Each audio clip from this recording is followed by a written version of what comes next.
high-performance computing industry, which of course includes tracking trends and forecasts of HPC in the cloud, HPC relates to big data, which will be the other part of the focus of the conference the next 2 days.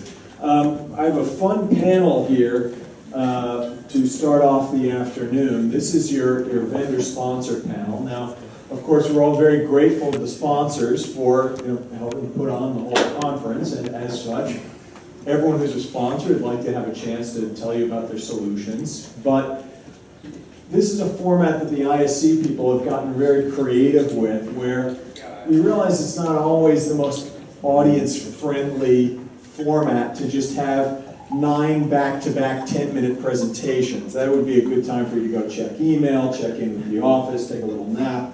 We're trying to do something a little more engaging, which is we've taken our 9 sponsors and arranged them into 3 teams of 3, and they're each given a chance to give a brief introduction of who they are with respect to HPC and cloud. I've invited them all to contribute 2 slides for up to 3 minutes. I'll let you, the audience, as well as our judges, determine how well they get counting to 2.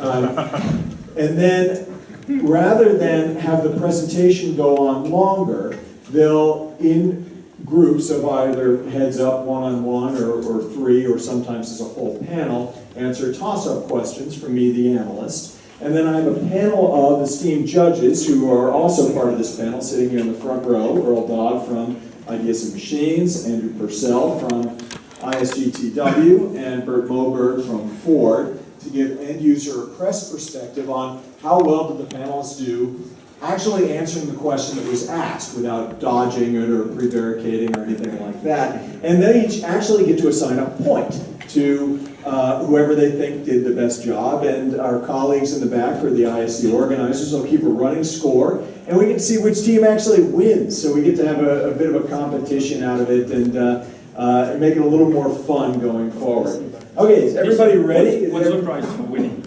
Bragging rights for the evening. You get bragging rights for the evening. You can lord it over everyone else. So 3 can claim superiority over 6. I'm not in charge of whatever bribes you offered to the judges. That was all under the table last night during the reception. So I appreciate everyone conforming to that. I will also say, thank you for sending your slides to me. I did my best to put them all into one master deck here and did the best I could to preserve what formatting I could, given that we're all, American versus European. The pages are all different sizes. You've got proprietary fonts. I used screen captures, things like that. I took builds out of your slides. If they're ugly, I guess it's my fault. I really did my best. All right, everyone got that? We're good? Okay. We're going to start with the introductions from who are essentially our team captains for each of the 3 teams, starting with Jason Stowe of Cycle Computing. And you've each got a microphone at your table there. I should have come better prepared, I guess, leading over here. So I'm from Cycle. For those of you that didn't see the keynote yesterday, my company's fundamental belief is that the utility access model for HPC is going to be the single largest driver of invention over the coming decades. We think that lowering the barrier to entry, democratization, all of these phrases for making HPC more accessible will be the single largest factor in increasing our ability to push humanity forward. We essentially write software that tries to connect individual users to up to supercomputing scale CPUs at their fingertips. So we do everything from basically submission and workload placement to bursting, peak to cloud, being able to use dedicated cloud resources that are up to tens of thousands of servers in scale, and tracking all the data movement and data scheduling. We have a somewhat unique product in data scheduling that moves data between different environments and does audit and governance around that.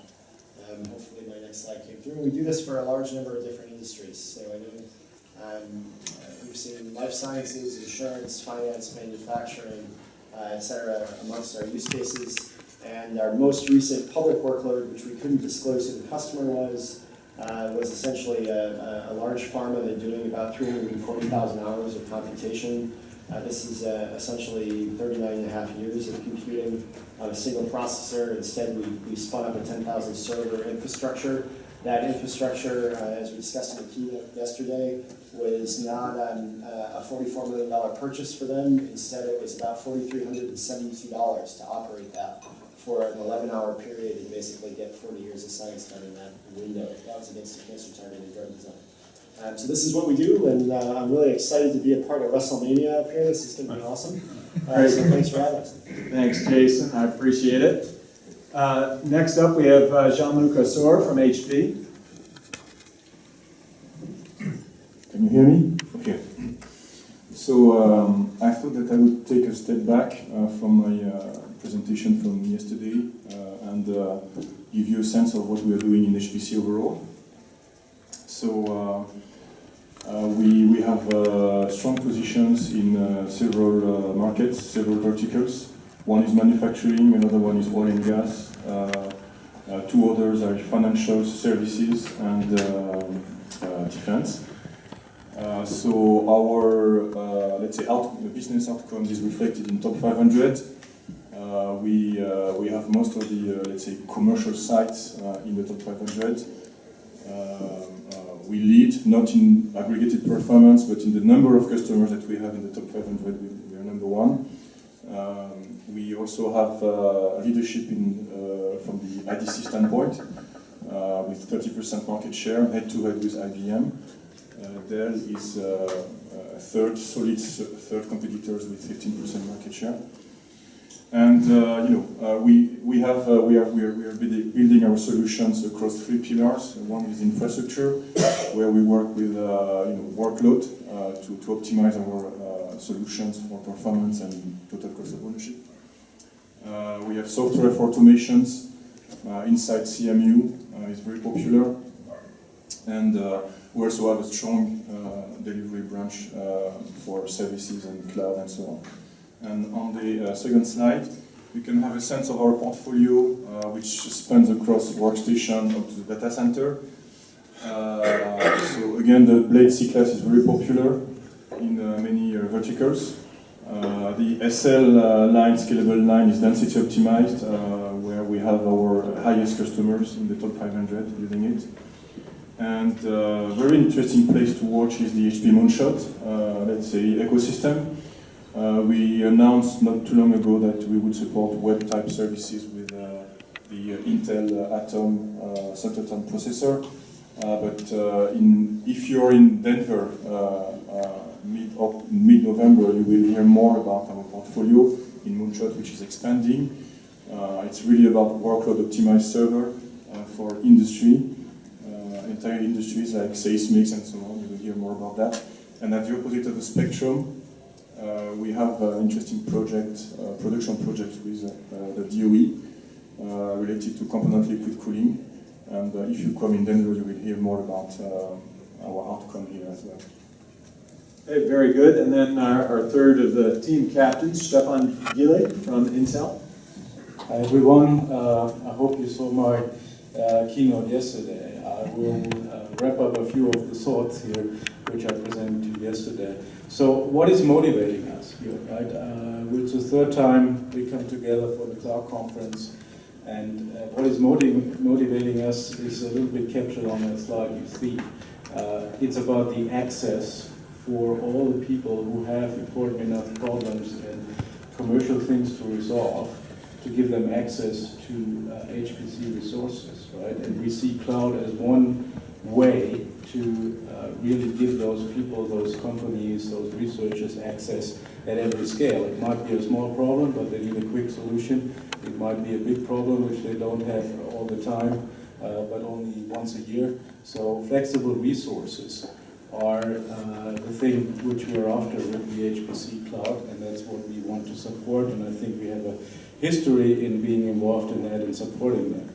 On the next slide, you will see essential elements we have in cloud computing in general, and where Intel is driving. We're driving on the open standards side in terms of reaching enough accessible solutions from the setup perspective, which are usable for everyone. Also kind of standardization around those. So this is one area where we're working. The technology, which I strived on yesterday, is obviously broad, right? We're in networking, we provide the processes, we provide software, and many parts of the infrastructure which are important for cloud. So this is our natural environment, obviously. But the thing which is also important here, obviously, is how can we give people best access to all of these technologies. So in the generic cloud, we are working with programs like Cloud Builder and Cloud Finder and a couple of others, which I haven't mentioned here, to really work together with other technology and product providers and solution providers to really give people access to solutions which help them without delving into the last bit of technology before they can pick and choose. So that's one thing on the generic side. On the other side, in the HPC cloud environment, right, we're very much engaged. I had one example up there with the Uber Cloud experiment where we have been participating and seeing that the experiences are really shared with the report. There was another project which I mentioned yesterday, the Fortissimo project, which is just starting. It's a EU partially funded project where people come together and are really trying to solve the problems which are around there for especially small and medium enterprises in the cloud. How is the licensing scheme? Where can I get my resources in a seamless way? Which kind of software do I have to use? All of those things which we've heard about in the last 1.5 days already. So as you see, we have a quite comprehensive approach, and our motivating factor is really to enable the HPC cloud for the benefit of the end users. Very good, and here are your legal disclaimers. Would you care to read those while we're on? All right, so we made it through those first three introductions, and this is where our judges get to perk up their ears, and you as the audience can follow along and think which of these three does the best job in addressing this question. Same three gentlemen who just introduced themselves. What specific application segments of scientific or technical computing will do the best in moving to cloud, and why? Jason, you're up first. Awesome. So we're going in reverse rotation. Sponsors. Okay, so Here, grab your mic again then. yeah, let's see how old these are. Okay, so to answer the question in the order that it's asked. So normally I would start with why and then talk about the industries, but I'll do it in the order of the question. So high throughput workloads like life sciences, we've seen a lot of financial services, insurance workloads. We've seen a significant increase in small MPI workloads like CAD/CAM, if they're, again, not spanning large machines, primarily due to interconnect reasons. And essentially those have moved in that order, starting in about 2007, 2008 with life sciences, 2009, 2010 with essentially financial services and insurance, and 11, 12, and now in 13 we've started seeing various MPI workloads that are operating at the 4, 8, 16, 32 server scale moving. And the reason why that's occurring is a couple fold. So the economics of cloud, the provider holds the risk of utilization for all of their users. So essentially an Amazon or your internal IT department that has a large internal cloud deployment, they are carrying the utilization risk for the servers in question. And a lot of invention or HPC workloads in general tend to be fairly bursty. So essentially to address queue wait time, reducing that, addressing runtime, all of these pleasantly parallel workloads, the high throughput workloads, benefit very strongly from cloud and from not having to hold the risk of utilization on fixed size infrastructure, because fixed size infrastructure essentially is too small when you need it most, and it's too large every other time. Jean-Luc, what do you think? I can do a better answer, so I don't know what to say. In more shorter, I think that anybody that owns his licenses or his application with embarrassingly application can run on the cloud. I assume that you're dealing with public cloud. Or people that use open source code, so that could be, as Jason mentioned, high throughput screening, it could be rendering. These are the top applications I could think of. Very good, and good pointing out that there is the assumption here that we're talking about public cloud. We were assuming that, but maybe should have been explicitly stated in the question, so -1 point for me as the moderator. Stefan? Yeah, obviously I'm the last year, so my colleagues brought up a couple of points which I think are absolutely true. I want to address the question a little bit from the application areas, as you have said, right? So which verticals are there? And also from a perspective, okay, which kind of other conditions you will benefit from the cloud. So from a workload generic perspective, I think those people who have a high variance in their workloads, right? When a product needs to be developed, they need a lot of resources, and then they go through another year where they only do a CAD and a little bit of simulation, right? So those workloads are key, which we have seen. Also, kind of a low-tech affinity in the application, in the end users, right? They want to see only the benefit, right? They don't want to bother with setting up a cluster, right? Or they cannot. They're just using a workstation, and they basically want a super workstation, right? And their interface will still be the workstation, right? Where they get everything back. And also applications which are easy to migrate, right? Where you don't have real big data to go with the application, because the transfer of data into a cloud from a workstation and back costs time, money, right, and adds to the overhead. So these are the classes, and we see those in engineering. Obviously, that is the topic of the conference here. We have lots of these small engineering houses, right, who have this varying demand a lot, right? A project comes in, they need to do it, then they don't have so many projects all the time, right? So that's one area, right? Research, public research obviously has the easiest to migrate applications usually because they don't have a lot of legal problems with their data and so on, so we see it there. A future area of verticals is bioscience, right?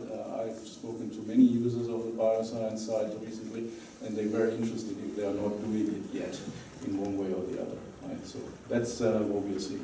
Very good. Jason or Jean-Luc, do either of you want another crack at it here, Stefan, or you rest your case? I'm very happy with the answer. I think the data point you brought up was interesting, but we do have customers moving tens of terabytes of data externally. So although it can be problematic depending on your network connection, there are users that are when I can answer, because we discussed this over lunch, right? It's an interesting problem.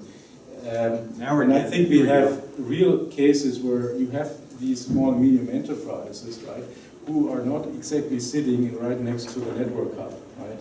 And they might even have a slow connection into the next hub. They are seeing this problem. When you're sitting close to network hub, I would say, I would agree with you, it's less of a problem. My home $60 a month internet connection can upload a terabyte a day. Well, maybe in your region. If you go into Germany and go a little bit 50 kilometers in the rural country here, you might have a bigger problem. Jean-Luc, you're letting the other guys run the debate. You still good over there? No, it's very good. Go on. No, that's it. I'm going to the judges. Bert, you're first. Who gets your point?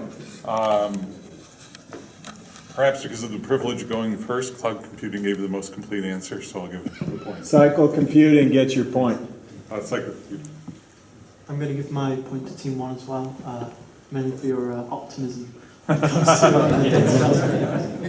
we can't split points, huh? So. No, you're giving 1 point So to I'm going to go with somebody. Stefan. Stefan down Yeah, again. because I felt that the characteristics, defining the characteristics is better than actually denoting what segment. Great. Gives a better idea. Thank you very much. Well done on the first question there. Jean-Luc, you let it run away with it there for you.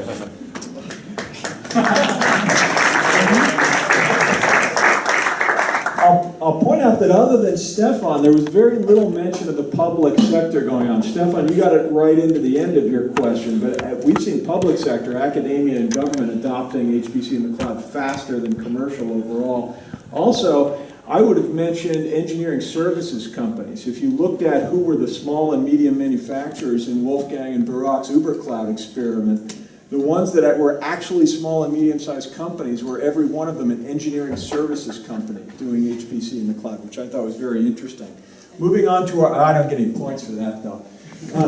Moving on to our next pair of introductions to join in with Jason on the next question, we have Christian Audenson from Advania and Sven Schrader from Cordis. Christian, you're up. Christian, I didn't get your diacritical marks in your name onto my American slide there. I apologize. Thank you very much indeed that my name here is correctly spelled. But anyway, this is a beautiful picture of Iceland, and how do you actually explain a complicated machine in 2-3 minutes? First of all, Advania is a Scandinavian company, so to say. It is based in Iceland, and we have 1,100 people. 600 of those are in Iceland, 300 in Sweden, and in Norway as well. And we have about 10,000 international customers. What we do, actually we are not producing any software, system software or something like that, but we are producing application software. We are giving services to our couple. We have the Cisco people, we have the Intel people from the beginning. And we are, as we say, an overall company giving services to our customers wherever they are. The main job for me here in Germany, I'm based in Germany, and I'm trying to introduce Advania and the Icelandic data center to you here in this continent. Our energy in Iceland, as you know, is overwhelmingly cheap, can we say. 100% natural, no CO2 footprint. And that's one of our main strategy to let you know that all your software, all your hardware can be run in Iceland on very, very cheap or competitive prices. So whatever you do, please contact me for this natural resource. And that is just to show where Iceland is situated. The dark illustrated countries are our operating countries or our home market. But you see that we are good connected to America, and there's a new cable, the fastest cable, underwater cable, coming from America to Europe in next year.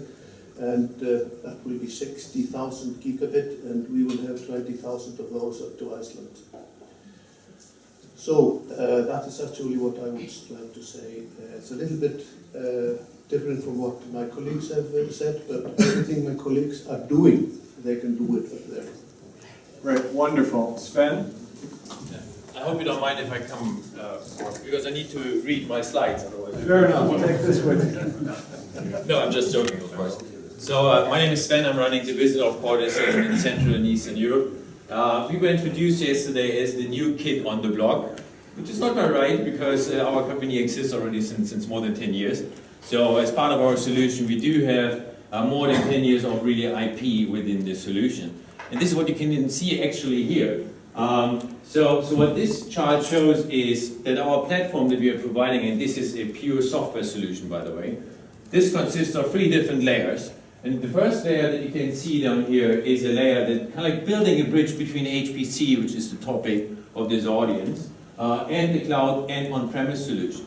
So what we can actually do is we can orchestrate between those different infrastructures. And this is not the only thing that we can do, because the first level that you see on here kind of like sounds like an enterprise service bus only, and you can actually do almost nothing with just connecting these systems. So that's why we do have another layer on top of it, which provides really the value add that you can create out of the connection of those different systems and those different infrastructures that are underneath. The last level, which is the third one, which also is included into our platform, is the user has to get access, and we heard it from Stefan already. You need to provide easy access for the end user to access all the different infrastructures and applications. So this is what we actually do up here. So what does that mean at the end of the day for you? You can, for instance, model and automate and run your manufacturing design process across all those different systems, across all those different applications.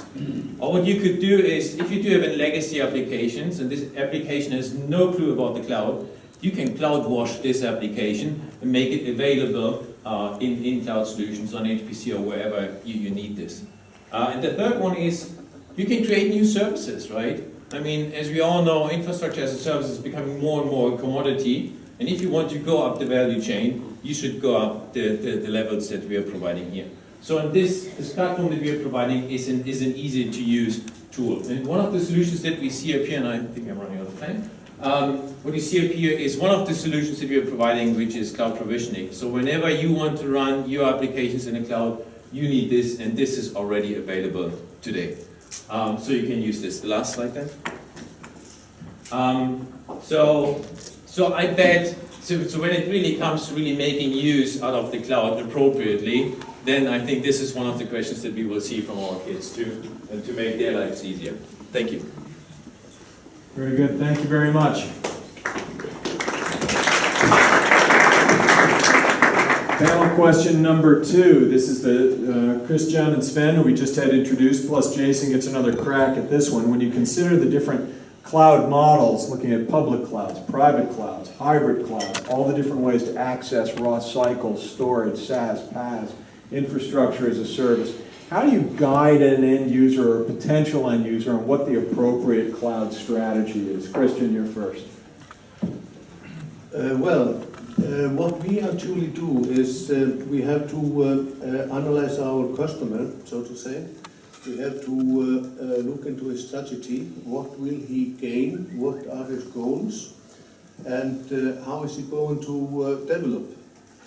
And we have to, as specialists, the responsibility to help him to do as much as possible to do this business without having worries about the technical solution which we are giving him or advising him. Therefore, it is important for us to both to look into the future, to see the goals of the software producer, and to find a good solution for him so that he can actually do his business. And therefore, we have to judge these different types of services which are available, but we are offering in our data center and our software specialists more or less the whole range of infrastructure service and those platforms which are available on the market. Analyze the customer. Sven? Okay, so it sounds really like a three-dimensional question somehow. So it's quite It's at least 3 dimensions. At least. But I want to answer this like, so the advice to my clients would be, ask yourself 3 different questions. The first one is it something that you would do on your own? So it's kind of like the make or buy decision, right? Because if you make it on your own, it's rather a private on-premise solution. If it is a buy solution, then it's obviously coming from the cloud, right? Because this is where it's sitting. The second question is, what is your core and non-core applications that you might want to run, or your core and non-core services that you want to run?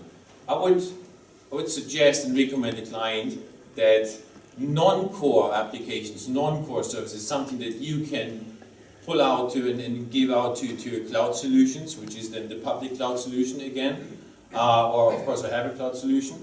And the third question that I would probably raise is, where are you within the value chain? Because I was now just talking between the difference between the private and the public cloud, but we also were asked after infrastructure as a service, platform as a service, and software as a service. So the higher the value add, the higher you are at the stack of those different levels, right? So the lowest is infrastructure as a service. If you want to kind of increase your value, you should go to the platform as a service. If you even further want to increase the value for the end users, you should be part of the software as a service layer. The good news today is all of those components are available either on-premise or in the cloud. The question is, which are the building blocks that you would like to pick and choose to make the best for your company at the end of the day? Very good. Jason, you went first last time, you're going last this time. What do you have to say? So, great answers so far. I think there are two things that are worth considering. So the first one is that today cloud is treated much like the horseless carriage. It's the data centerless data center. So as opposed to an automobile, which allows you to do things you couldn't do before, like traveling more than 50 miles in a day without killing a horse, or having millions of people commute in and out of the city reliably.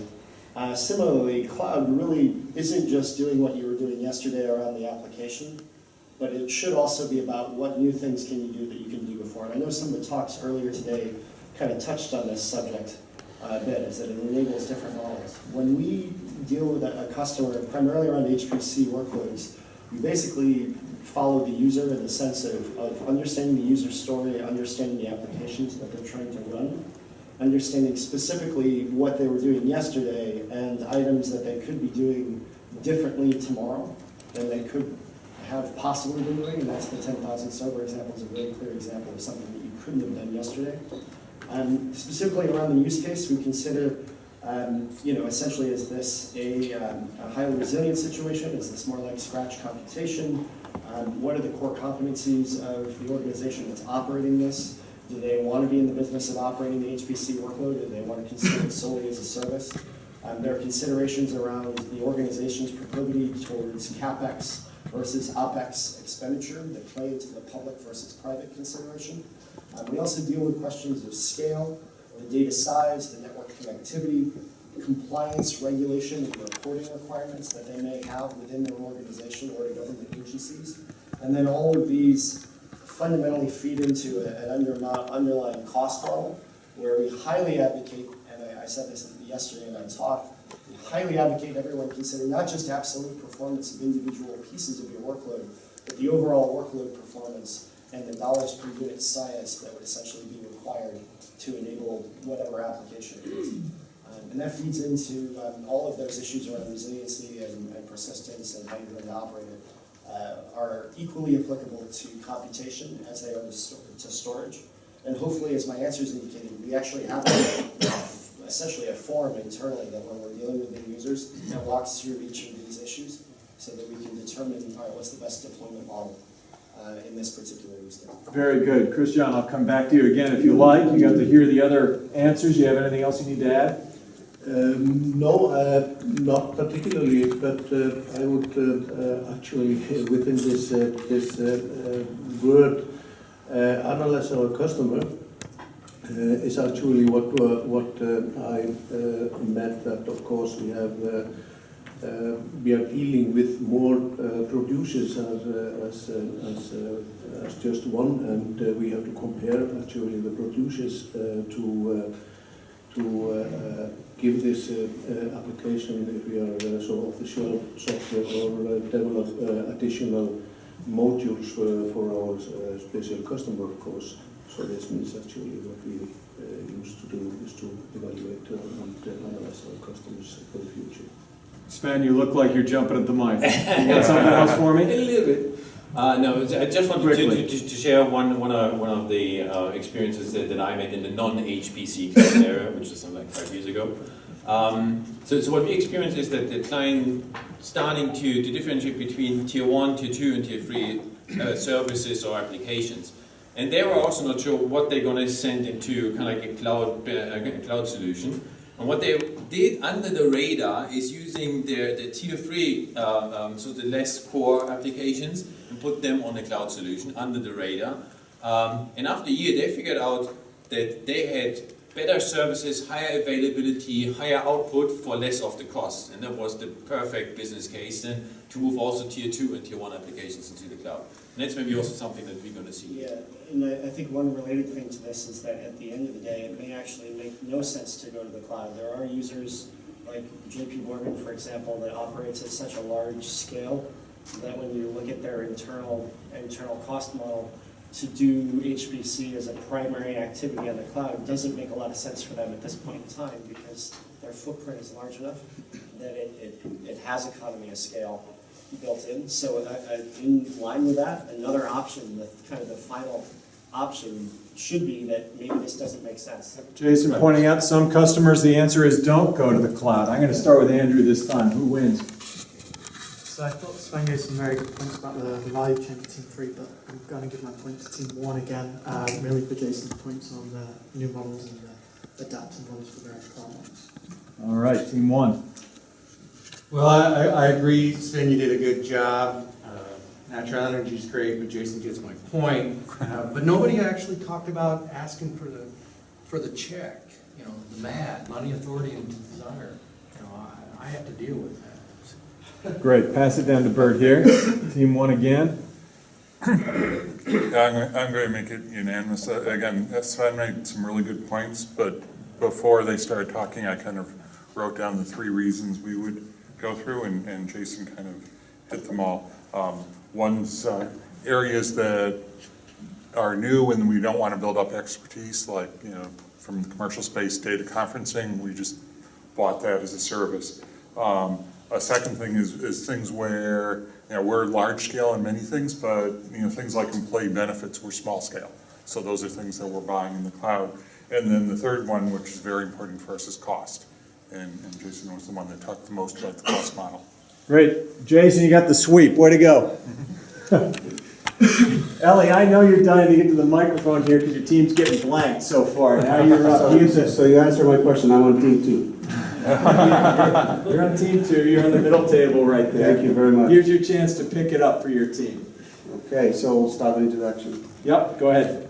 So Mellanox, hello, good afternoon. My name is Eli Karpolowski. I'm part of the Mellanox family. Mellanox is an interconnect vendor for storage and server. We design and manufacture our own silicon, which we build out our own adapter cards, switches. We build and manufacture our cables, software to manage the interconnect, and software to accelerate the application. We support both InfiniBand and Ethernet with a technology we call RDMA, which is inherent capability of our hardware. We support a very high-speed interconnect. Today, 56 gigabit per second FDR. And we see a strong growth in our customer base, public and private cloud providers out there that building cloud services on top of InfiniBand technology. Here's a sample list of the customers. You can see their HPC clouds as well, such as Azure HPC, showing a significant improvement in performance versus other HPC clouds out there.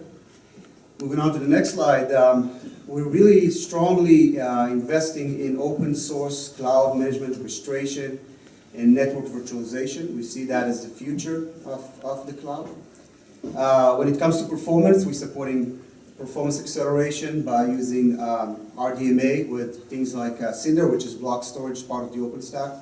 SRLV, this morning there was a gentleman that was talking about native performance by using SRLV.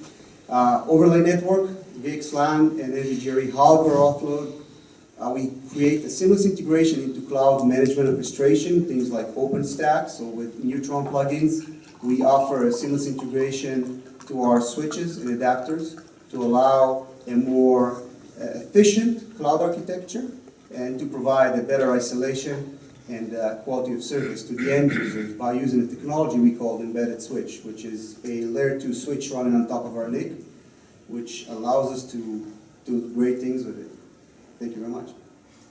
Good. All right, Mellanox and Intel, you're our 2 interconnect companies that are up on the panel here. So this is just for the 2 of you. How can intelligent interconnect fabrics contribute to productive cloud environments? Now, here I again didn't say public cloud. I think public cloud has to be part of your answer, but if you want to consider private or hybrid cloud environments, we'll take those answers as well. Go ahead, Ellie. Thank you for the disclaimer. You're welcome. You're up. So, you know, when it comes to intelligent fabric, really what we're thinking about, our vision, and it's inherent in our technologies, is the ability to eventually support an application that is network aware. And in order to do that, we are looking at three major technologies that allows us to get to that point. The first one is what we call VPI. It's a virtual protocol interconnect. In order to create an application that is network aware, we design our fabric to support both InfiniBand and Ethernet, which is a seamless integration in our switches and adapter cards, which basically allows us to the application to decide which protocol is better used. If you want to use, for example, RDMA, when it comes to storage access, VM-to-VM connectivity, and so on and so on. The second thing is network virtualization. When it comes to network virtualization, things like OpenFlow, the fact that we have an end-to-end interconnect solution gives us the ability to decide based on the actual application and the flow within the fabric if an OpenFlow-enabled switch will manage or if it's going to be an OpenFlow-enabled NIC. We were the first to demonstrate an OpenFlow-enabled adapter this year, and we see huge growth in a lot of those telco cloud providers, HPC cloud providers out there looking to enable those and leverage those technologies that are part of our portfolio when it comes, again, to embedded switch technology and how you can distribute the flows either through the NIC or the switch. And then lastly, the third thing that comes to intelligent hardware and software interconnect is integration into cloud management. OpenStack is really one of many, but it brings a lot of value because recently we just added an integration into Neutron, which is the, I will say, network API in the OpenStack. And basically, we're looking at things like how we can offload tasks from the hypervisor, from the vSwitch, to the hardware, to the NIC itself, in order to scale out and up, and how to reduce cost by using a technology, again, called eSwitch, which is basically a layer 2 switch running on top of our NIC. So if you think about it, the idea is how to better move the packet faster, better, with a lower cost to the IT manager and to the cloud architecture. Three-pillar answer from Mellanox. Stefan, you're all set. Okay, so maybe let me pull the level up a little bit, right, and look at the user. You're going on top of the three Yeah, pillars. on the top of the three pillars, and maybe beyond that. So the users are looking for efficiency, scale. They're using, they want performance, they want a power efficient solution, right? And they're looking at cost, obviously, right? How can we achieve all of that in an environment where we actually don't know what the exact requirement for the network will be because we don't know the workload right away, right? So in a cloud environment, you can get any kind of workloads. So, well, you know, Intel is providing hardware and software in the network space, be it on the Ethernet side, be it on the InfiniBand side, with TrueScale. And we have certain tools who actually provide the network topology setup in an intelligent way. But we actually need to go a step beyond that. You probably have heard about SDI, software-defined infrastructure, and within that, software-defined networking, right? And I think this is essential. The essential area we need to talk about when the question comes up on intelligent interconnect fabrics, right? It is about how the network is actually working in an integrated fashion, right? Going away from very dedicated network setups, which we see mostly today, right? For a certain purpose somebody has, knowing all the applications and the workload, into something which is adaptive, right? And you can only do this if you have software-defined networks implemented, right? What are we doing there? We have an open network platform initiative, which actually is into combining our expertise with the hardware on the networking side, with our expertise on the software side, so that we actually can give the cloud operators the necessary technology to adapt to the right solution for the purpose of hosting a high number of applications in the cloud in an efficient way, because that is the original question for both the end user as well as the cloud service operator. It's about efficiency, right? Can I give the end user a certain performance at a certain cost and do I keep my power down? Do I keep my own costs low? And that's the motivating factor for us. Efficiency through software-defined infrastructures. Ellie, you happy over there? Yeah, it's a good answer, and I'm just going to take that up.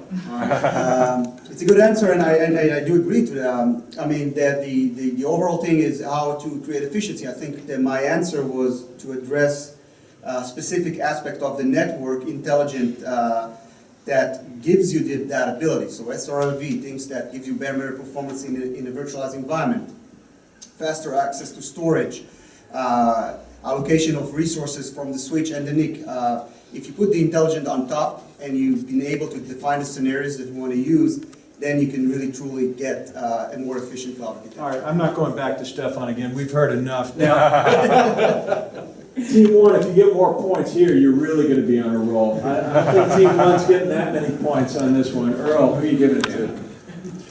This is tough for me because I was actually looking for definitions in the area of like autonomic computing and things like that. Team 1, you're still in it. Yeah. No, I'm going to go with Eli. All right, Ellie, you got one there. Yeah, again, I thought they were both good answers, but I think I'm going to have to give my point to Stefan and Team 3 for placing his answer in a user context. Good. And I'm going to give a similar answer. I think both of them kind of got into talking to their products too much and not answering the question. And I think, we certainly like the Mellanox products and we've bought a lot of them. But I think Stefan did a better job of putting the answer in the term of the customer. Team 3, there you go. All right, thank you, panelists. Okay, we've had the rest of Team 1 waiting very patiently over here while Jason was cleaning up over there. Oh, here we get a quick score update. Team 1, you're in the lead now with 5 points. Team 3 has 3. Team 2, you're on the board now. You're off the schneid. Plenty of questions left, so you got time to come back. We're going to go to Olivier David of Bull now, and you get to give your introduction. Yes. Thank you, Edison. So, good afternoon to all. So, for those of you who don't know Bull, Bull is a European IT company. We've been around for about 80 years now, so that's a pretty old company. A lot of experience in IT, a lot of expertise. We specialize in mission critical systems, whether they are commercial or technical. In particular, we have some specific divisions for markets like telco or security, or the HPC divisions, which I belong to. So, telco, security, HPC, that leads to a natural offer that we built about 3 years ago. That offer is the HPC on-demand offer from Bull called Extreme Factory. Next slide. And Extreme Factory was launched 3 years ago. We had in mind not to mimic what already exists in terms of IaaS or PaaS platforms, but to work very closely with ISVs in order to integrate the application with the hardware and with the middleware which is necessary to run these workloads. So we've built Extreme Factory with our own product, our own expertise, but we have integrated a lot with ISVs in order to have the application easy to use on our systems. So you've seen this morning in Sven Menger's presentation a small video of how easy it is to go to Cigaleco website, copy the license, paste it in Extreme Factory, and you're set up and running. That's very relevant to some of our customers who don't want to mess with details and build their own cluster on the net or whatever infrastructure detail. And something that we've done a bit after Extreme Factory came around. No, that's not that one. Okay, I don't have anything else. Is something missing? There was a part below. So I apologize. I must have missed a build. No problem. So we've learned after Extreme Factory was successful. We've learned a lot by this experience, and we launched another solution called Extreme Computing Studio. Extreme Computing Studio is just the other side of the coin, or the twin sister from Extreme Factory. It's the private side, private cloud side of the house. So it's basically exactly the same product, but we sell it with our own hardware to companies who want to use internally our portal, our environment, our integration scripting, all our middleware. So it's exactly the same product, but Extreme Factory is positioned to public cloud, and Extreme Computing Studio is positioned for private cloud and or hybrid clouds, because it can do both, of course. Okay, I'm sorry I missed your build on that. I tried to get them all into the deck. I'm sorry I missed that. Okay, we've got our two system vendors both ready to go. You're both HPC system providers. You both have cloud options that you offer from your companies. You're sitting next to each other. I'd like to see your hands. I don't want you to kick each other under the table. But the question for both the system providers is, let's say you're working with someone through your cloud or utility arrangement. Is there a point where they reach a certain level of utilization in the cloud where you would then make a recommendation that they should go the other direction and move things in-house? Is there a point that that happens, and what is that crossover point, Olivier? Yes, so that's an interesting question. And if I rephrase it, it's if you have somebody working in the 21st century and suddenly they want to go back to Stone Age and go back to his cavern and do his own little computing in his house. Well, these sort of things happen. I do have some experience, for example, when a company which was working on Extreme Factory, suddenly they wanted to go back in-house. You want to know the reason?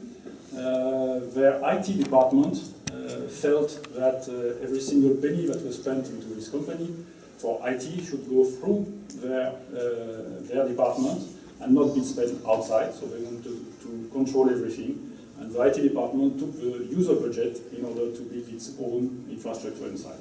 But this is just a story. In short, there is no binary answer to that question. People who are working on the cloud and want to come back in-house, they have several levels of coming back. They can use private clouds internally, and of course we can help them doing this, or hybrid cloud. Their private cloud can be internal to the company, physically internal to the company, or it can be network internal to the company but physically hosted on premises, for example. So we have all types of customers in all these modes, from strict private cloud, internal, to completely public cloud. It's not a binary decision. You can go and move on the axis as far as you want. And there are many factors of choices to move on this axis. Price is probably not a factor of decision. If you try to compute all the prices, then it's very difficult. You can compute the numbers each way you want. Usually doing things yourself is cheaper than having it done by somebody else. So you can argue that for... It's cheaper because you're using rocks. Yes, for example, but you don't have to pay the margins for the service provider, so obviously it's going to be cheaper if you use your systems for a very long time and you don't intend to upgrade them or not that enough. You have a data center, you know that it's going to be able to grow without difficulty. You have your HPC experts, you know they are trained, or you are going to keep to train them, they will be able to run everything. You know you will not have excess capacity that will prevent you to answer to some projects. Right. Well, in all these cases, it's very difficult to monetize these answers and calculate a real price. So, backtracking quite a bit from the notion that all non-cloud enabled HPC is Stone Age. So, in short, many ways to answer that question. Flexible. I'll take the ones you answered so far. Jean-Luc. Yeah, so I agree with Olivier that it's a very theoretical question. So we have some examples of customers that moved. If you have examples, they're not that theoretical. Go ahead. Very, very specific examples where our customers moved back from HPC as a service to in-house, and that was for related to the arrival of a new CIO and. Almost for political reasons, but all of these cases, I think it's very theoretical. I can think of one use case where it might happen if one technology become affordable and flexible enough so that you can change the traditional cost and flexibility equations. It might happen. And I think that, for instance, HP Moonshot is one of these technology that can make a difference and turn customer back into their data center. So HP Moonshot is all about leveraging the system-on-a-chip technologies that have been there for a while, diffused in volume into the mobile market, for instance. And now HP Moonshot is just about taking this type of technologies into, let's say, enterprise-grade computers. Using SoC type of technologies, you can really mix and match different microarchitectures and really look at build-to-purpose servers where you can really make order of magnitude of cost efficiency and so on.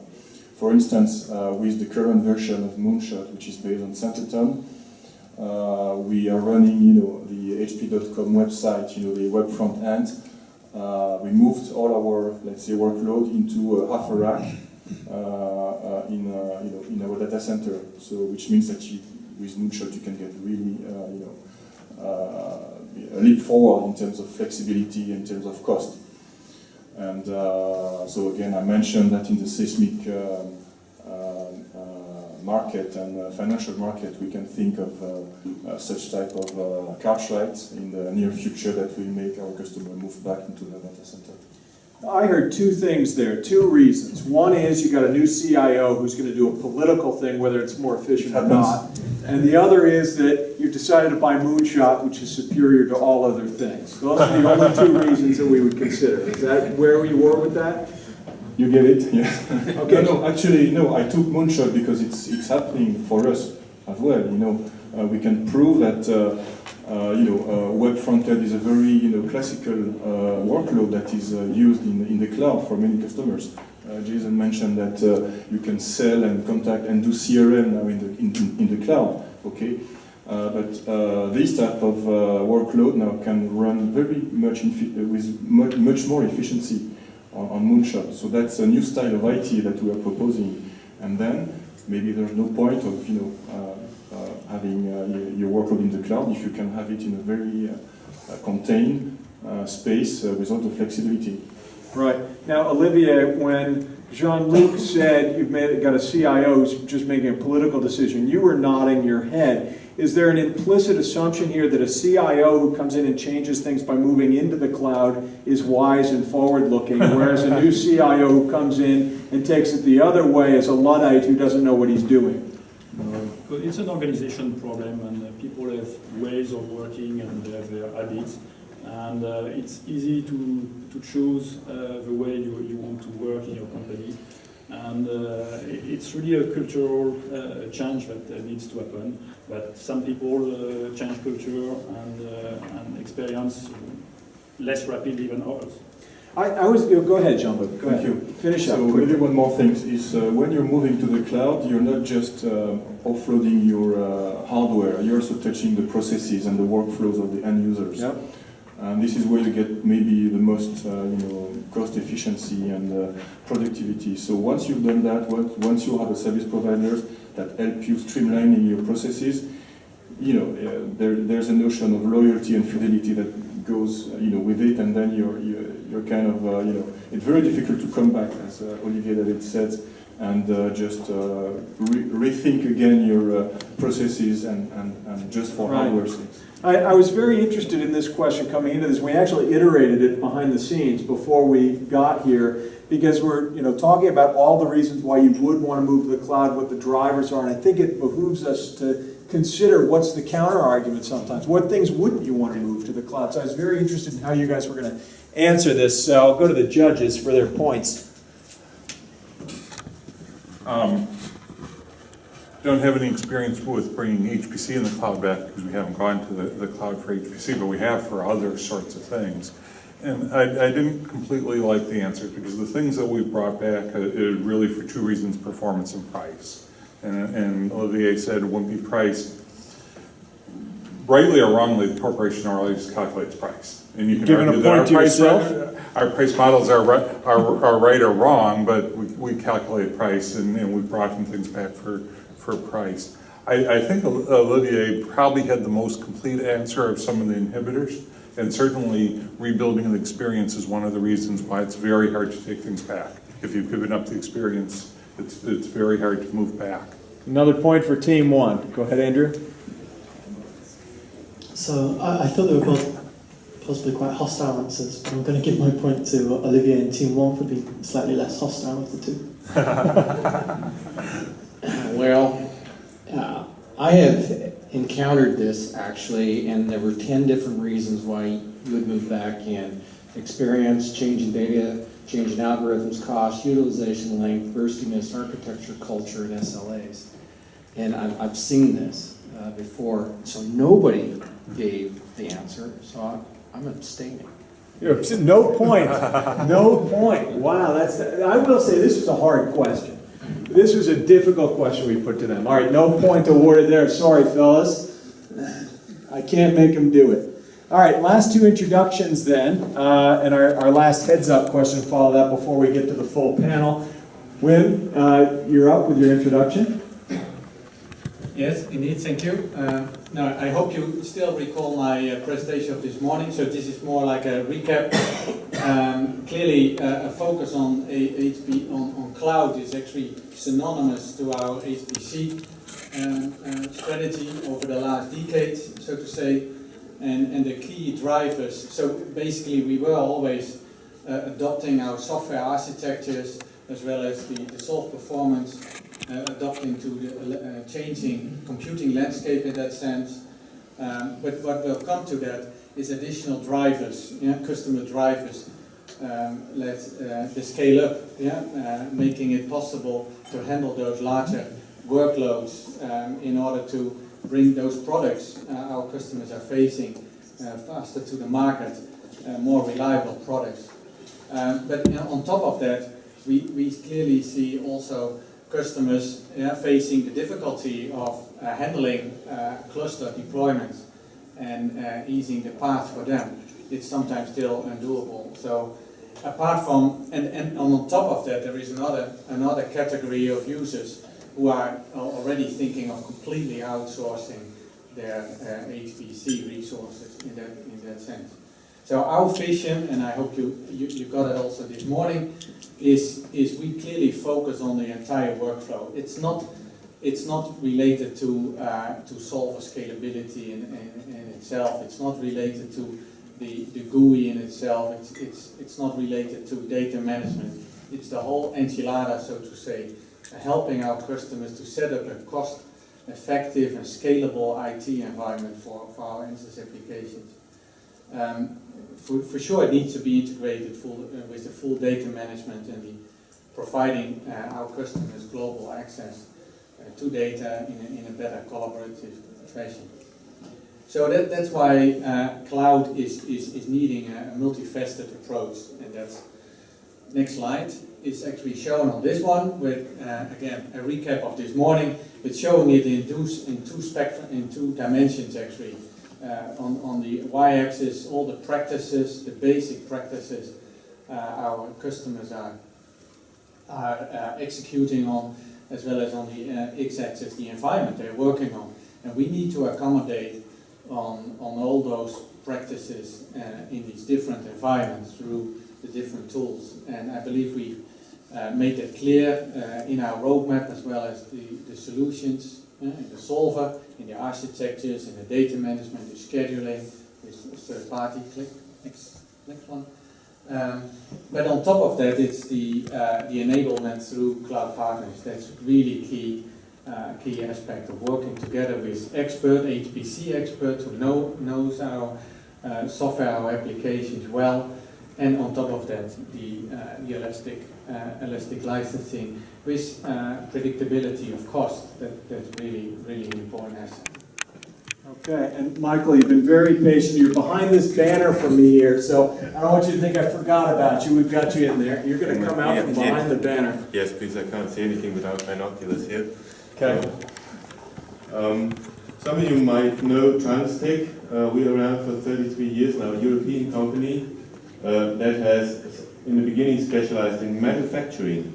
So we still do have our own factory and use it. But in the last 4 to 5 years, we began a transition to a solution company. So we're doing virtualization solutions, storage solutions, and of course HPC solutions. You can see a few examples here. Turnkey solutions, whatever turnkey means in HPC, because if you turn a key, nothing happens, so it's more press the button solution, rather. What we try to do is care for customers during the whole life cycle. So we typically start at individual pre-sales consulting, starting from the application, which is basically where everything starts. A lot of consulting, depending on whether people know a lot about HPC already, like it is sometimes in universities. In the industry, sometimes they don't know very much about HPC, so they need a lot of consulting. And then try to construct a whole installation, whole solution for them, and to continually improve this. So what has that got to do with the cloud? In the next slide, you can see one example, and one thing ahead, we have experience only in private clouds. We do nothing, absolutely nothing at the moment with public clouds, so this is all I can talk about. This is an example that we made for a technical university, and Addison, you're right, universities sometimes adopt the cloud earlier than the industry does. That's our experience. In the industry sector, we see engineers adopting it, but everyone else is reluctant, rather.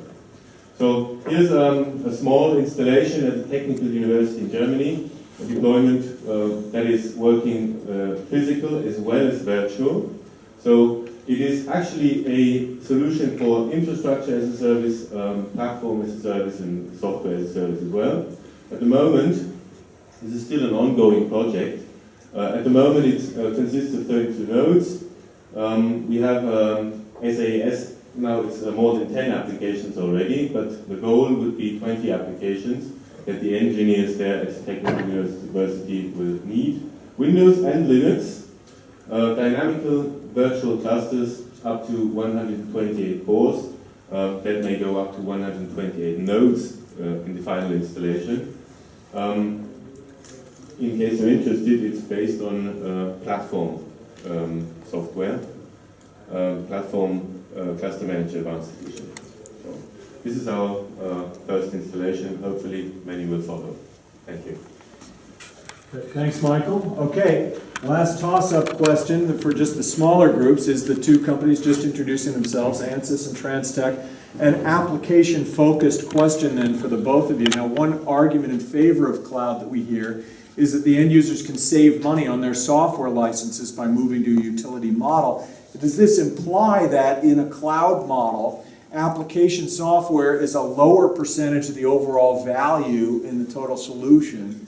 If so, does that mean it's a bad deal for software providers, and what's taking on more of that value? Wim? Yeah. No, very good question, actually. Indeed, our customers currently are making those questions and make up those questions themselves, whether they should further invest in the utility model, in the pay-as-you-go models, the new business models, or whether they go for the traditional licenses.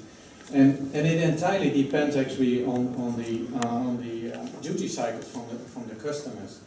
It entirely depends on their workloads. If that is really a steady flow of projects going on throughout the year, and they have a pretty good idea about the average usage of their licenses, then the traditional licenses are much more cost effective. If the models are, and the workload is clearly coming along with intermittent needs and peak demands, then the utility model is actually more cost attractive. Customers do realize that there is a premium associated with the utility model, and they really consider those costs. They really have to look at the total cost of ownership in that regard, and we are very happy actually to support those those two models, those two business models, because they are complementary. A lot of our customers actually, they know pretty well what the average use of their applications is. But on top of that, they want to layer in a flexibility model for meeting their peak demands in certain projects.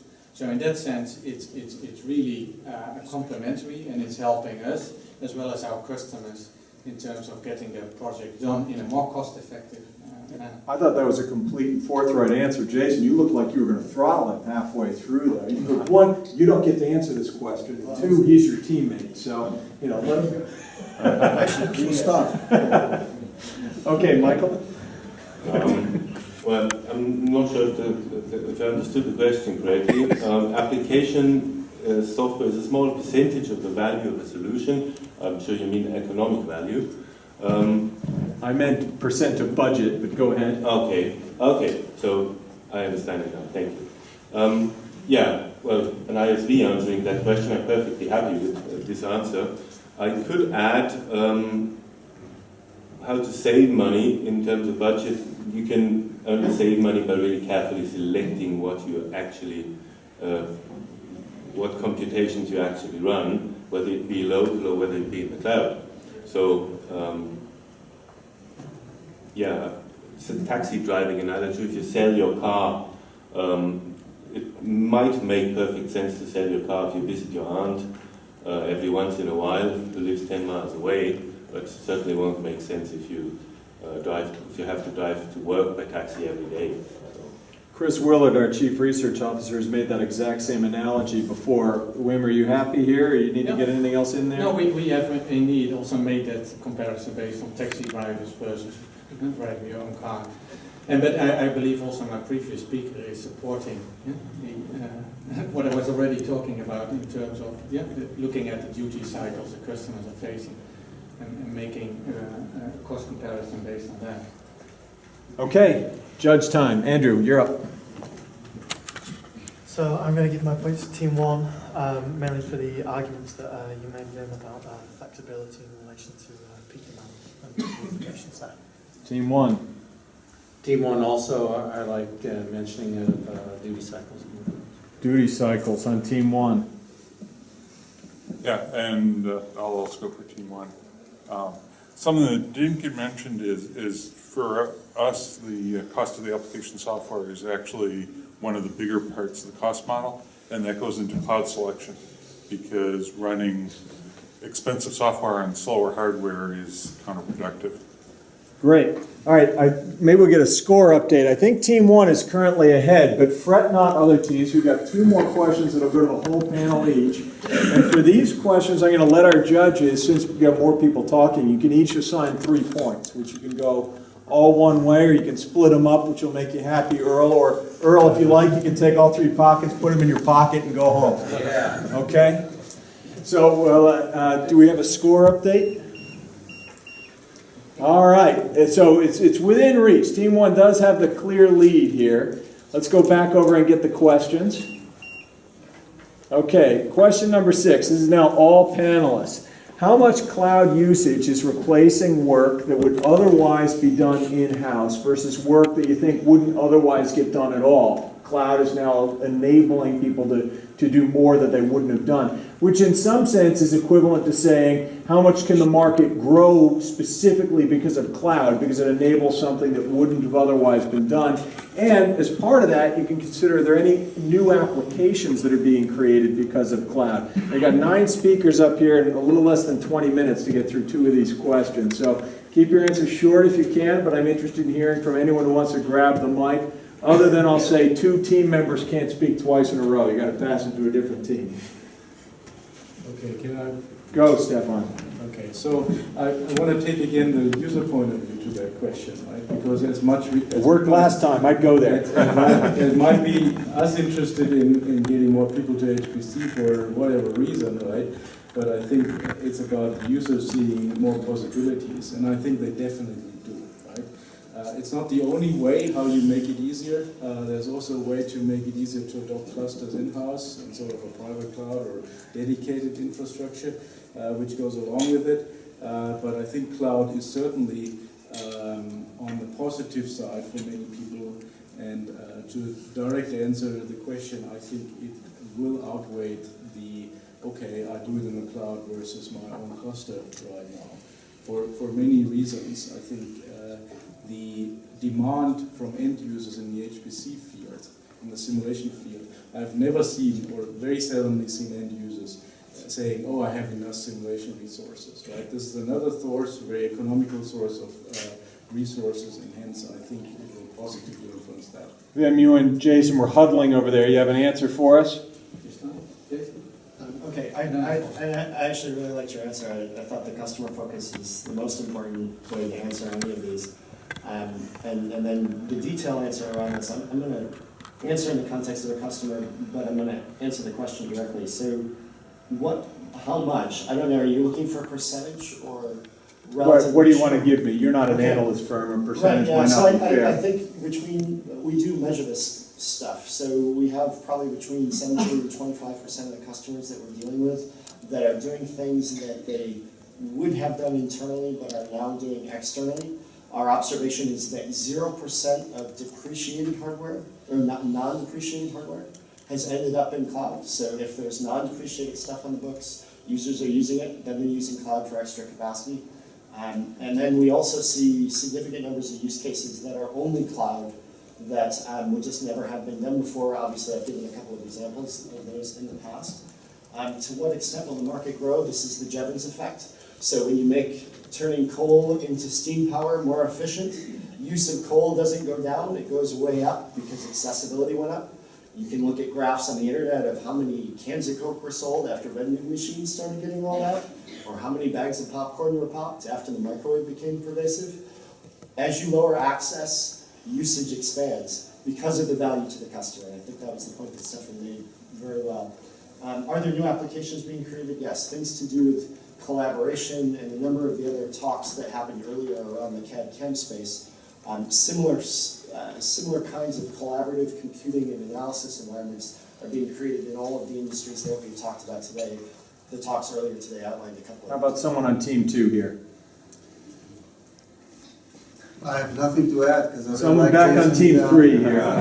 But yes. Yeah, maybe just. Oh, sorry, Jean-Luc, okay. Okay, I kind of agree with everything that's been said. Just one comment is that if we speak of HPC and public cloud, we are still missing, a number of statistical, cases, so, other than, general considerations that we already heard. It's very difficult to draw some trends on this very emerging market. So You should try market research forecasts on those. You should be an analyst. We have those. you want to send me yours? Well, I can send you a proposal. Sven, you've got the microphone. So the only thing that I would like to add is I still believe that we are still in a time frame where companies not doing something just for fun. So there needs to be a business case behind it. And there are business cases who do not work out, right? But maybe with the cloud, they do work out in terms of the cost. You might have a better ROI with the cloud at the end of the day, so you do something new, and this is where you do then provision some new services, new applications due to the cloud, and this is where we can also go beside moving just the workloads from on-premise to the cloud solution. I see Chris John reaching for the microphone. Yeah, just to this question, what I see actually as a platform, the cloud, is software development. I've seen it throughout the development and the computer business. I've been in this very long. And if you have more freedom and if you have more access to resources on individual basis, then of course you can provide these to people who cannot afford to do it otherwise. And you can open up technology institutions regarding or in connection with university, technical high schools, or even let's say dropouts, which are individuals which have a very fantastical illustrative ideas about things which the creativity can then flourish in this environment. Wrap us up. Yeah, maybe I can add a concluding remark also here, is that if we look in our install base, it's clearly the potential customers for cloud are really existing customers, not so much, let's say, people who haven't exposed to simulation at all, have not been using simulation at all. The majority are existing users, indeed, for different reasons, either for completely outsourcing the HPC or for their peak demands and so on. But, and indeed now HPC allowing them to really solve the unsolvable, we often say, and so in that sense it's creating and meeting requirements. If I look at the applications as your last questions, for example, it's new applications is clearly the case, yeah, with things are unsolvable. But if we really want to address the market of new users who haven't been using simulation at all, then cloud is just one component of it. Clearly, we need to work on, and that's what we are working on making the software more easy to use. It's a whole program on e-learning, for example, which we are running, as well as academic programs. So cloud is clearly a very important component of that in order to address this new market of new users. But it's one component, and you have to tackle it again in a multifaceted approach. 9 points up for grabs. Earl, do you have any winners this time around? Yeah, so we were able to use 3 points. You can give 3 points, however you, as long as you're giving integer number of points. Okay, so Positive integer number of points. You can't go negative on somebody. So team 1 gets 2, and that's because I was looking for a word, and you basically almost said it. We have a non-consumptive marketplace. That's a specific word to be looking for. Well, there you go. I'm a specific kind of person, but it was close. What are the new cases out there, and how do you turn people that aren't using to consumers? So it's non-consumption. Who gets the 3rd point? And the 3rd point goes to team 3 because I was also looking at business cases. All right. Andrew. So I thought Stefan and Sven both made some very good points, so I'm going to send 2 points to team 3, and I'm also going to give a point to team 1. So. All right. So I thought Kristen made some really good points about the cloud being appealing to developers and people that are coming in at a low entry point, so he gets a point for that. And then I'm going to split the other 2 points, so I'll evenly divide my 3 points. 1 each. All right, very democratic. All right, we've got just under 10 minutes left, and we've got 1 question left to go, and this is sort of a setup question looking ahead to the next 2 days. Hopefully people will be able to stay on for not just ISC Cloud, but I'm very interested in ISC Big Data. Now the question here is, what's the overlap of cloud and big data as we start looking for one to the next? And are there particular topics, specific topics that you think could or should be discussed in both topics? What's our area of overlap here? Stefan, you're grabbing it again first here. Yeah, well, you might think I have obvious reason to answer that question because we're involved here and we're involved tomorrow, amongst others. So, but they are different, right? The common point is they're both buzzwords, which came up sequentially, but equally interesting to analysts like you, right? Because everybody's interested in that. I'm cutting you off there for the buzzwords. I'll come back to you if I have time. Ellie? So I think there's some common characteristics that are appealing for both, and we're participating in both, and we think there's a lot of common in between, specifically when it comes to application efficiency. Yep. When it comes to performance tuning, and when it comes to SLA to the end user, it may be private or public cloud. A really interesting project that kind of leads where I'm going with this is what they call the Yeren project. Basically, it's the new next generation of Hadoop management tools. And what we're seeing there is that it's very similar to cloud management orchestration. So if you think about it, allocation and provisioning of cloud architectures are now also being deployed with big data analytics works. And additionally to that, you could think about, a lot of those big data services are being suggested by cloud providers today. So organizations are really looking into how when you run your job or execute your job, it's not going to run all day long with the same workload.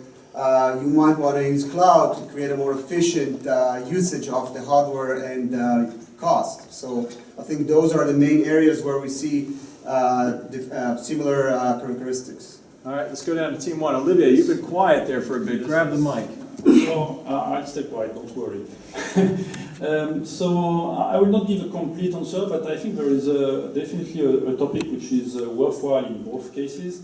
I was discussing over lunch with Christian Tanashescu, who told me about launching a visualization product, and I think that visualization is extremely important in order to reduce the amount of data that you want to transfer, because visualization brings you the power to interpret and to understand whether it is big data or the big output of an HPC job. That's absolutely critical into the process of moving to the cloud. All right, let's come back to team three. You got the microphone in front of Stefan. Are you giving it another crack at it here? All right, well, finish your answer before. You're out of the penalty box. I want to make this remark, but actually my classification is cloud is a technology to enable something like HPC and other usages, and one other usage is also big data, right? HPC and big data have a lot to do with each other, I think, because the underlying technologies which are being used for both are quite similar. Clusters are being used. Now that I agree with. Is used.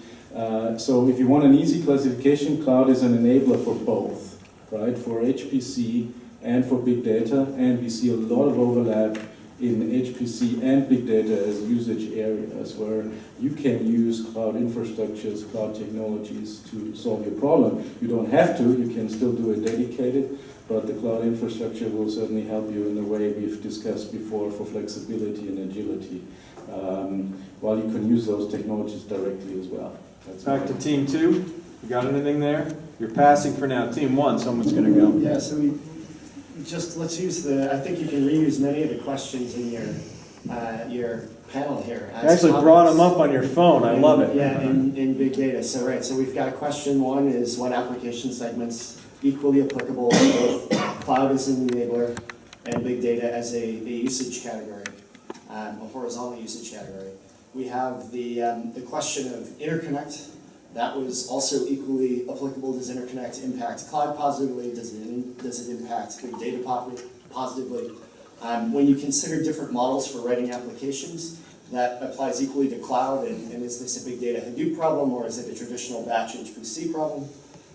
When you consider the other questions that you have, and I can list them all off here, but would you ever go from a big data application and move it back into a non-big data orientation, like batch computing, which we actually have had customers do things with Hadoop and retract. Finally, the cost savings and utility model of using big data as opposed to a data warehouse, cloud as opposed to bare metal. All of these questions have exactly the same topic. I'll say this, you're much better at sucking up to the moderator than I have two kind of, if I may, just to comment on the networking. I do believe that there's different, specifically in networking, when it comes to big data and cloud or virtualization, it's not the same.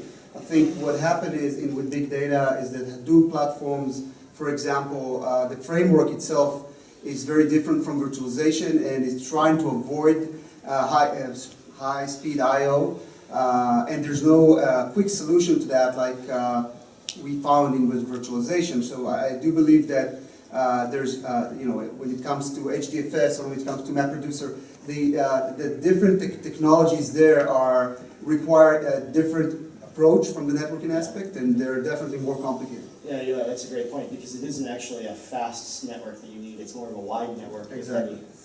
That's a great point, yeah. Anyone else on team three down here?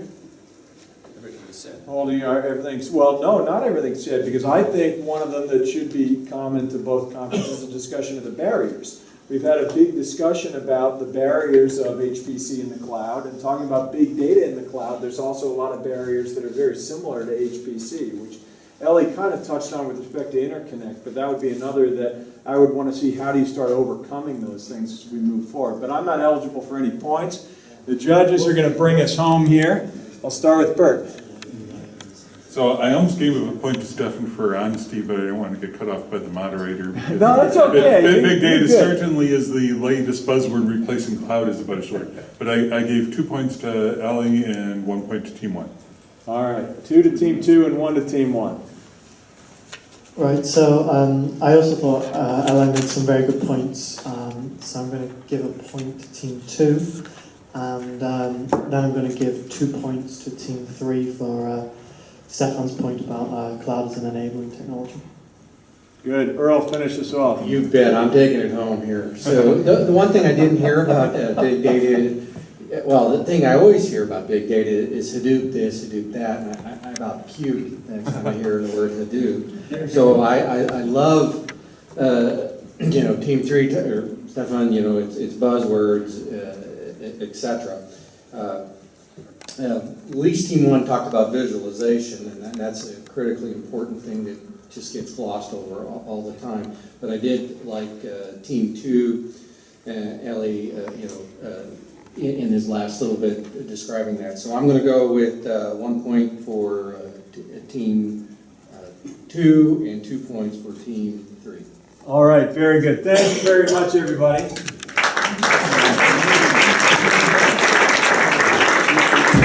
While we tabulate the final scores, I'd like to say not only thank you to all of our panelists for subjecting themselves to this. This is a kind of a brutal format, and our judges for doing it. I want to remind everyone that the point of it isn't really trying to get one vendor to win over another. We're trying to take the vendor's ability to share their viewpoints on topics to make it a little more engaging or interesting. And this is quite a thing that they say. I mean, thanks a lot for doing this format. This is a scary format that's harder than just getting up and giving your 10-minute product pitch. And I know as an analyst that I'm intentionally picking questions that are going to be hard. And thank you for participating with the audience on that. That said, there are bragging rights on the line, and we're going to give the victory to Team 1. Thank you very much, guys.